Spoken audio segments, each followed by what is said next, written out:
Hello, it's us again, and here we are in the centre of Bridgwater in Somerset. I'll just zoom up so you can see the impressive Cornhill building behind us. Now a prezzo. Now a prezzo, of course. Other pizzas are available. So today we thought we'd walk the top section of the Bridgwater and Taunton Canal and see how far we get.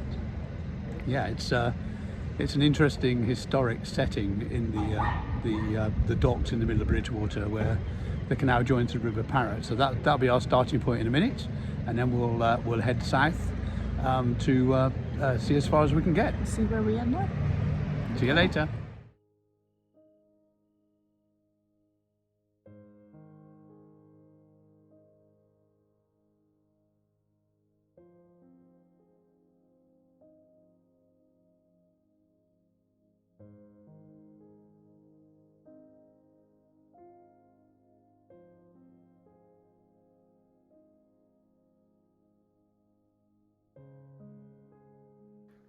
Probably the one thing that Bridgwater is most famous for is its annual carnival.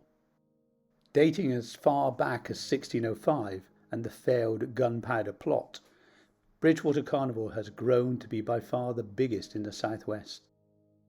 It is in fact the largest illuminated carnival in the world and can take over 2 hours to pass.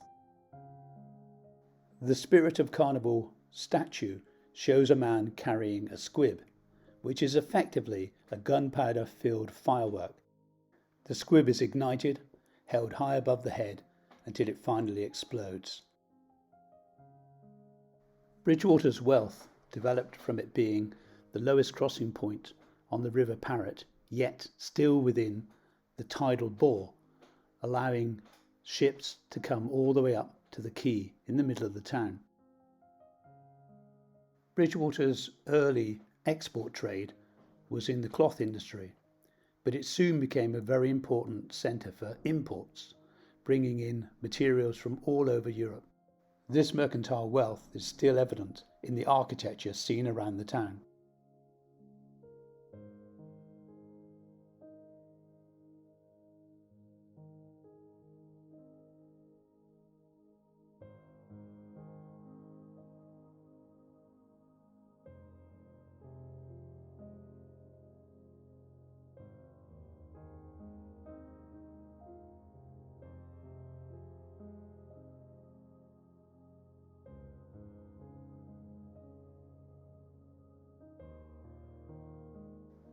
The Chandos glass cone was built close to the River Parrett in 1725. It was only used for making glass for a very short period, however, but it later developed into a pottery and brick making centre.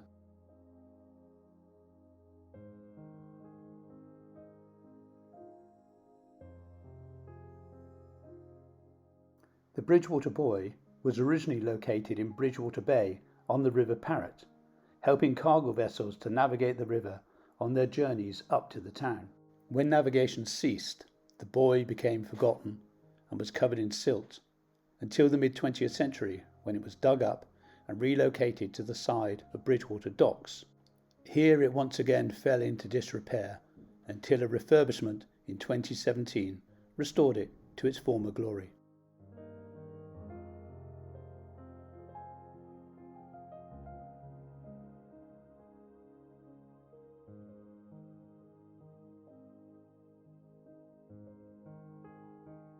The docks would once have been a hive of commercial activity, and more latterly the CRT allowed boat owners to moor here. Sadly, as these images now show, the docks are deserted, as the CRT did not renew its lease with the local council when it expired in 2020. This stock photograph shows how it looked in busier times. Beyond this basin lies the River Parrett, which was accessed via either a barge lock or a ship lock. In the early 2000s, a spring tide overtopped the gates, allowing saline water to come into the basin and the canal itself.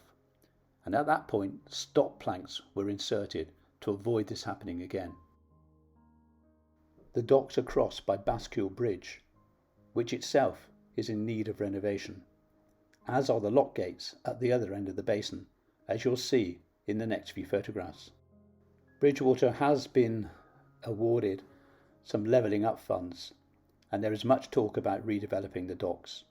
It can't happen too soon.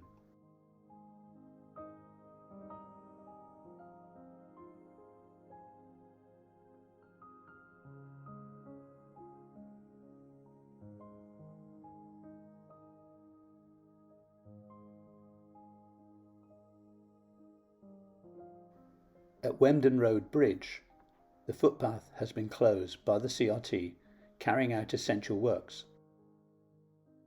Part of the extension of the Bridgewater and Taunton Canal into Bridgewater itself in 1839 to 1841, the Albert Street cutting was an impressive engineering achievement. Unfortunately, one of the walls collapsed in 1968, and these wooden props were added as additional support. Today, the CRT are carrying out some additional work to keep this area safe.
Across the canal, we catch sight of the charity, the Somerset Levels and Moors Shed, or SLAMS.